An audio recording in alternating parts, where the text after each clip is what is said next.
Let's face it, and let's admit, we've all started a new campaign of Dungeons and Dragons sooner or later inside a tavern or an inn. As a matter of fact, each time when we reach a new city, a port area, or a town, we go look for the nearest place to have a drink, have an arm wrestling match, or a gambling session. To me, inns and taverns are a quintessential part of the game of Dungeons and Dragons, and Loresmyth actually agrees on that. So today we're going to use his book, Remarkable Inns and Their Drinks, to build an inn from scratch. Hi there fellow roleplayers and game masters, my name is Mr. Trosk and this is still your go-to YouTube channel for everything Dungeons and Dragons 5th edition, and today we're going to use this book to build an inn from scratch. Remarkable Inns and Their Drinks is one of the first books by Loresmyth, and it is an amazing book. For people who do not know what it is basically a book about remarkable inns and their drinks. I've reviewed it on my channel a long time ago in a very old and awkward review, but basically it houses a bunch of eight pre-written taverns with staff, quest hooks, dishes, there's drinks in here, custom fantasy taverns, story hooks, optional gameplay concepts, and a wealth of random IDs. So what it is, it has 8 pre-written inns you can just put in your game, like that. You can just put it, you can take them, put them in your game with the innkeeper and the personnel and the NPCs and people who visit the inn and games you can play within those taverns and inns. But there's also a system in here that you can actually use. There's a bunch of random rolling tables, and you can actually use the system in here to kind of build your own inn from scratch, either by picking stuff you need or rolling for it randomly. And it's that second thing that I want to do with you guys together. Before we go on, I want to quickly say that I offer great discounts on Shard Tabletop, not only on the descriptions for players, the subscriptions for Dungeon Masters, but also products from, for example, Kobold Press. There's a lot of stuff on my personal Shard Tabletop page. You can click it, you can create an account and get a tons of discounts, but you can also use Shard Tabletop for free. So please, if you're looking for a very, very good virtual tabletop, click the link in the description below and create a account from there. So here it is, ladies and gentlemen, the Loresmyth's Ultimate Guide to Remarkable Inns and Their Drinks. And I've opened the PDF so you can follow along with the random inn generating process we're going to follow from this book. The reason why I'm doing this is because I've got a ton of books in my collection I discovered that have some sort of system to it, either to create an NPC, a shop, a city, a monster, a creature, whatever, all kinds of stuff to create all kinds of stuff. And I just review those books, but it's just, I think, generally a good idea, and a lot of people have been asking for it, to actually create a video where I use the systems in those books, because people have been asking me like, hey, those systems in those books, do they actually work? And for example, I've already done a video on spectacular settlements where I used the random rolling system in here to create a spectacular settlement from Nord Games, by the way. A big fat tome of a book, and it has a system to create settlements, and the settlement we created on that video was completely random, but it made sense and it was cool, and the process actually works, and a lot of people like that video, so I'm just gonna do it again with Remarkable Inns. I just wanted to quickly show you what Remarkable Inns is. It is a great looking book. Look at this, beautiful book with a bunch of pre-generated, they are not generated, they're pre-created inns with a lot of stats for the inn, lore for the inn, NPCs, story hooks. There is even like a menu and all that stuff. Every inn has their own unique thing to it. But there is a section to this book called Creating Your Own Inn. The problem is it should be hyperlinked, but it doesn't. It isn't. It only does that when I hit escape, then click it, and then hit full screen again. For some reason, I don't know why. Let's create our own inn. I have a random rolling thing on my computer screen right here, but you're going to have to take my word for it. The reason for that is because my computer absolutely implodes and then explodes, and then a fire starts here and everything burns down when I add one more screen to whatever I'm doing right here, to my open broadcasting software that I'm using. My computer is old, it's crappy, and it's slow.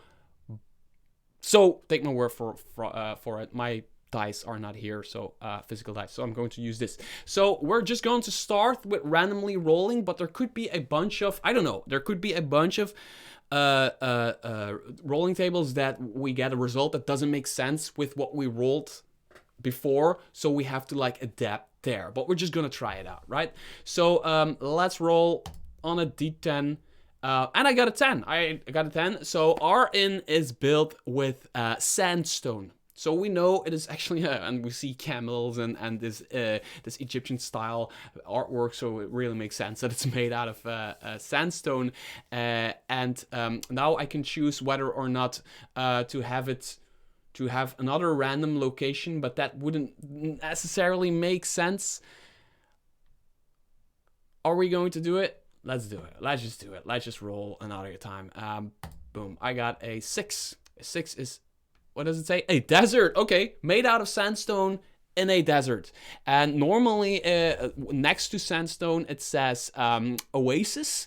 So this makes sense. I rolled desert and it says oasis, so let's just say there is an inn built out of sandstone, beautiful yellow sandstone, and it sits in the middle of an oasis, like a fertile ground in the middle of the desert, which actually makes a ton of sense.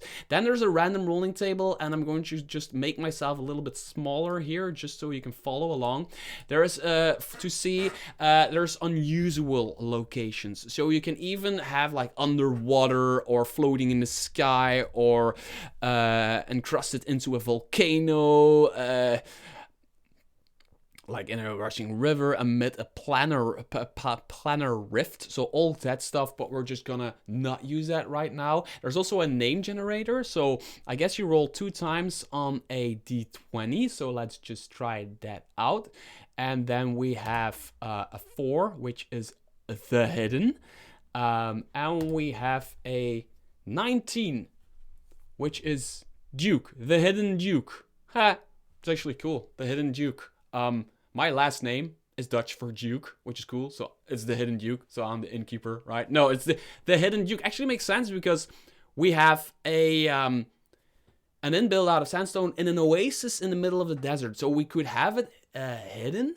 It is the Hidden Duke. So it could be like a hidden inn that sits in the middle of an oasis, and if you pass by the oasis, you don't see it. You need to know that it's there. If you fly over on top of a dragon or whatever, you don't see it. You need to like physically know it is there to find it, or actually like go really deep into the oasis and see the inn for yourself. Absolutely makes sense. Then we get characteristics.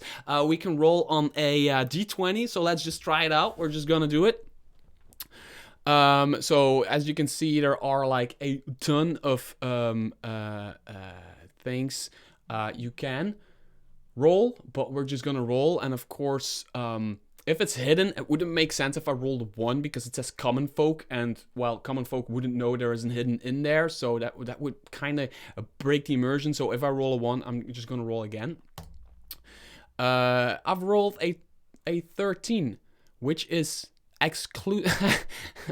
okay, this is like making way too much sense. An exclusive tavern frequented by nobles, and then a word I cannot pronounce for the life of me, and high elves. So nobles and high elves are frequent visitors to the hidden inn in the middle of an oasis in a desert.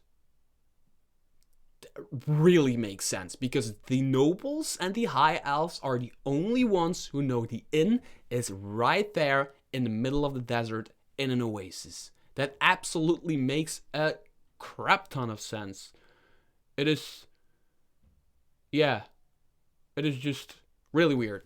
So let's roll for decorating our inn. Let's roll for furniture, which wouldn't make sense if it would be common wooden tables and chairs, but we're just gonna roll for that. So where are we? I just lost my okay, I just lost my dice roller. Oh, there it is. I've rolled a 7. I've actually rolled a 7. So stained glass windows and potted plants. Interesting. We have an inn in the middle of an oasis where there are plants, fertile ground, and there is a lot of potted plants, which is really cool. It makes sense, right? Yeah, it actually makes a lot of sense. Then there is another d20 we need to roll for like the atmosphere. So we're going for an atmosphere of, let's see, I've rolled an 8, which is tense. A tense atmosphere that smells like urine. That doesn't make sense, so we're not going to do that. I'm just going to pick one here, like apple pie. Let's just... It smells like apple pie. Somebody in this inn...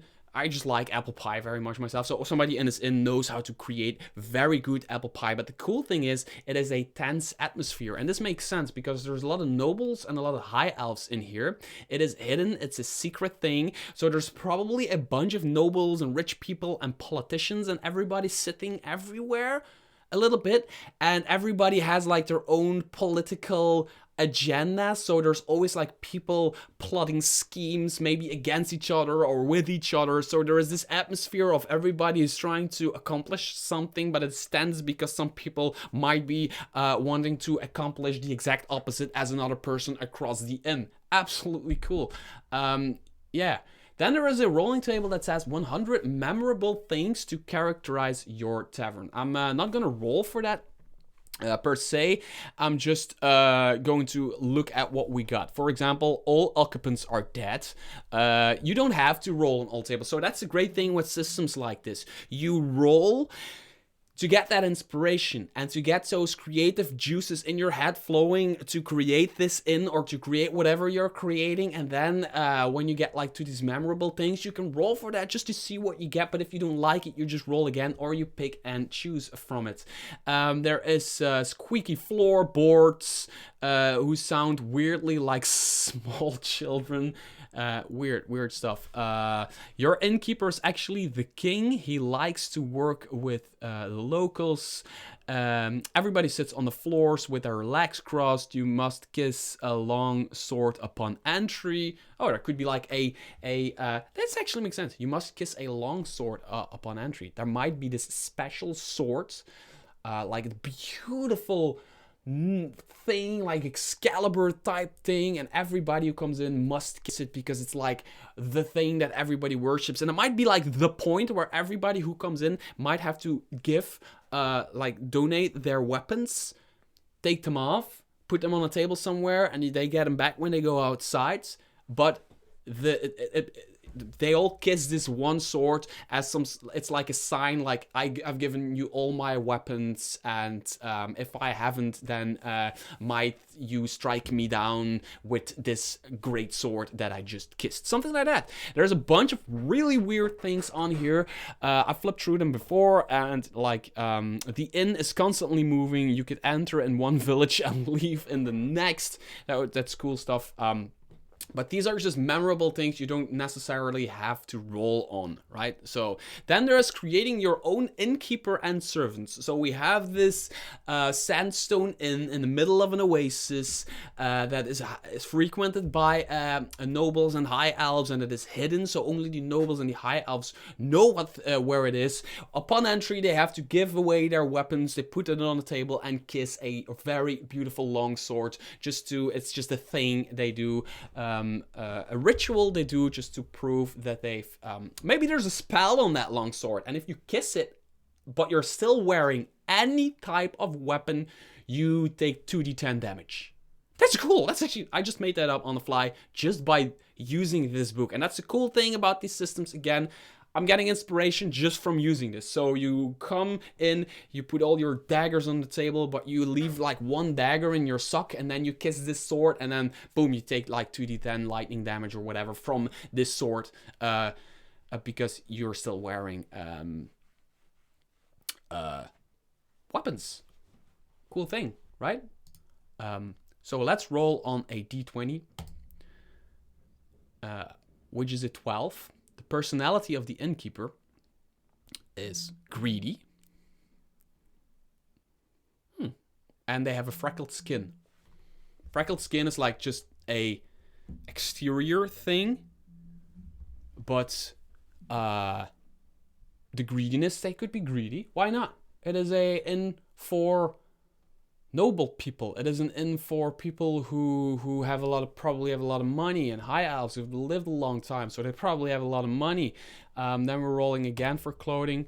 Rolled a 10, which is gold-plated chainmail. Wow, okay. Try to serve people in gold-plated chainmail. Then there are exotic experience. So, yeah, there is this innkeeper who has freckles for some reason, which isn't important at all. Maybe for the description, like, it is important. But it is a greedy person who wears like a very beautiful armor just to show you, like, the armor has the same kind of stuff on it, decoration on it as the sword. It's actually, the sword belongs to the armor. So if the innkeeper ever goes to a fight, they take that freaking sword, close her in, put that sword on their belt, and they go for a fight or adventure or whatever. So this innkeeper has this gold-plated chainmail or whatever armor, beautiful armor. There's a beautiful sword, and it is a beautiful inn made of beautiful yellow sandstone in the middle of a freaking beautiful oasis in a freaking desert. That's our inn, right?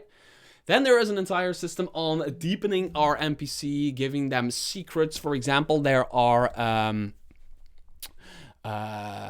he has made a pact with a demon and now he regrets it, feeds unfortunate drunken customers to a giant lizard in the cellar. Okay, I knew Chris from Nord Games had a bunch of weird ideas, but sometimes I just read his books again and read stuff I haven't read in a while or haven't ever read. And it's just funny. The innkeeper has a considerable bounty on his head, which could be cool. She disappears each day at sundown. There's mannerisms, steps foot when annoyed. Yeah, all that stuff. There are also story hooks you can use in your inn. Which are just like hooks. A hole in the ground opens releasing bizarre ghoulish creatures. So yeah, suddenly you're sitting in an inn and suddenly there's a hole in the ground and there comes undead crawling out of it. A child begs you to release her mother's spirit from a doll. So you're sitting in this inn and suddenly a child pops up. All kinds of random stuff you can roll for. Story hooks, if you don't if your players are looking for not doing the quest you put out for them, you can roll on this just to have a story hook and you just roll with it. If you're the kind of DM like I am who just only needs a story hook and then just rolls with it, this kind of stuff is perfect. But for me, it was just about creating the inn. And then once I have personally have created the inn, all I need then is just input from the players just to keep it going. And I think it's a really interesting inn that's built from this yellow sandstone in this oasis, frequented by nobles and high elves. The innkeeper's very greedy and they're wearing this cold armor, and you have to give all your possessions, all your weapons to a person in the entrance and kiss a sword. And if you still are carrying any weapons on yourself, you take 2d10 lightning damage. That is the inn, and it's called the Hidden Duke. I like it. It makes sense. The system in Remarkable Inns actually makes sense. So if you like these kinds of videos where I use books with systems to create random stuff for our games just to show you how the system works and if it actually makes sense, make sure to hit that in the comments below, hit the thumbs up, subscribe to the channel, do everything you can to support me because everything you do really helps out a small YouTuber like myself. If there's any books in my possession on my channel that have the kind of system that you want to see, make sure to comment that below because I read almost every comment. For example, there's also like remarkable shops and their wares. I'm also planning on creating a shop from that system, but I have a bunch more to come. And until next video, bye-bye.